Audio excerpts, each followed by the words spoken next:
So ngayon pumunta na tayo sa loob ng bahay at ipa-plug na natin yung ginawa kong extension ng aircon. So ito yung extension ng aircon, makapal din. So plinag ko na. Kung makikita nyo dito, ito yung wire or extension na ginawa ko para dito ko i-plug yung aircon na merong 537 wattage. At ngayon, i-set up na natin sa may low cool number 4. So makikita nyo kayang-kaya talaga ng ating Pilking PK23i yung ating aircon na 537 wattage.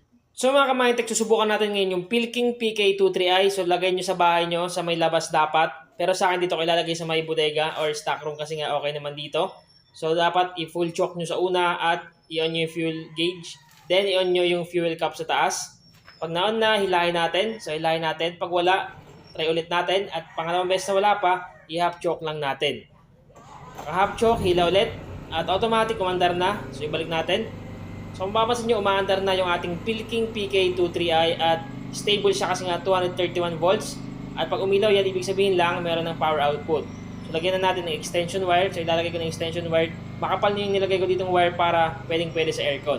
So ngayon pumunta na tayo sa loob ng bahay at ipa-plug na natin yung ginawa kong extension ng aircon. So ito yung extension ng aircon, makapal din. So plinag ko na. Kung makikita nyo dito, ito yung wire or extension na ginawa ko para dito ko i-plug yung aircon na merong 537 wattage. Take note mga ka-Mindtech ha, 537 wattage yan. At ito yung main outlet niya, hindi ko muna plinag dito kasi nga susubukan natin sa may generator para makita nyo. So yan yung ginawa nating extension. At ngayon i-on na natin siya sa low fan. Sa low fan natin at kung mapapansin nyo, gumagana siya sa low fan.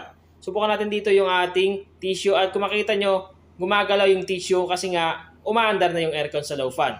At ngayon, i-set up na natin sa may low cool number 4. So makikita nyo kayang-kaya talaga ng ating Pilking PK23i yung ating aircon na 537 wattage. At time check muna tayo, 9 AM ng umaga. Kung makita nyo, 9 AM. At ngayon, mag-plug pa tayo dito ng isang extension at susubukan natin idagdag dito yung aking electric fan na merong 50 wattage. So ito yon, 50 wattage yan at i-plug natin. Titignan natin kung aandar. So yan, umaandar na siya.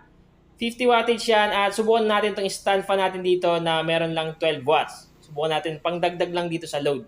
So ngayon, i-plug ko lang itong 12 watts na stand fan. Kung makikita nyo, gumagana yung stand fan na 12 watts at ngayon susubukan naman natin yung ilaw na merong 9 wattage. Okay? So plug natin itong saksakan. Plug natin at kung makikita nyo, umilaw siya. So gumagana yung ilaw na merong 9 watts, electric fan na 50 wattage, at yung stand fan na merong 12 watts at syempre yung ating aircon na merong 537 wattage. Ngayon sukatin naman natin yung gaano kalakas yung ingay nito. So ito yung ating sound meter, sound decibel application. Kung makita nyo meron siyang 37, 36.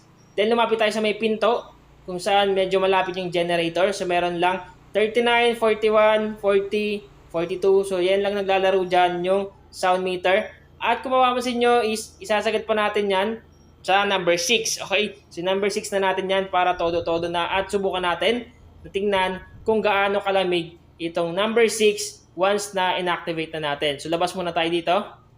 Labas muna tayo. Ngayon kung makita nyo, sabay-sabay yan umaandar yung electric fan, yung stand fan, yung ilaw at yung ating aircon na merong 537 wattage. Ngayon, subukan natin mag temperature check. So kung makita nyo, meron siyang 24.9 degrees Celsius or 24. At pag nilapit pa natin is nasa 19.7 or 19.5 degrees Celsius. So ngayon mga ka-Mindtech, balikan ko kayo pagkatapos ng ilang oras at i-check natin kung continuous pa ba yung paggamit nitong ating Pilking PK23i. Ngayon, check na natin kung gumagana pa rin yung ating aircon. So pumasok tayo dito. At kung makita nyo, gumagana pa rin siya. Naka number 6 yan. At gumagana pa rin yung ilaw at electric fan. Time check tayo, 1:46 na ng hapon. So mga ka-Mindtech, tumigil na yung ating generator. So time check tayo ngayon. Time check. So yan, yung oras na is 4:57. So mag-aalas 5 na. So from 9 AM to 4:57. So napakabangis talaga nitong Pilking PK23i kasi nga kaya niya tumagal lang 8 hours. Nagsimula ako ng 9 AM at natapos generator ngayong 4:57 ng hapon. So napakabangis at napakalupit. Talagang sulit na sulit yung ibabayad nyo dito kasi nga kayang-kaya niya paganahin yung aircon na merong 537 watts. Pati na rin yung electric fan na merong 50 wattage at stand fan na merong 12 watts at ilaw na 9 watts. So talagang napakabangis at napakalupit. Kung gusto nyo mag-order nitong Pilking PK23i is andyan sa may screen yung number nila. Kontakin nyo na lang sila at banggitin nyo yung aking promo code or yung aking voucher code. Banggitin nyo yung Mindtech para magkaroon kayo ng discount. Tandaan nyo, pag binanggit nyo yung Mindtech, automatic bibigyan kayo nila ng discount. Makakamura kayo kahit papano. Sana nakatulong tong vlog ko ngayon. Once again, Mindtech PH, thank you and God bless all.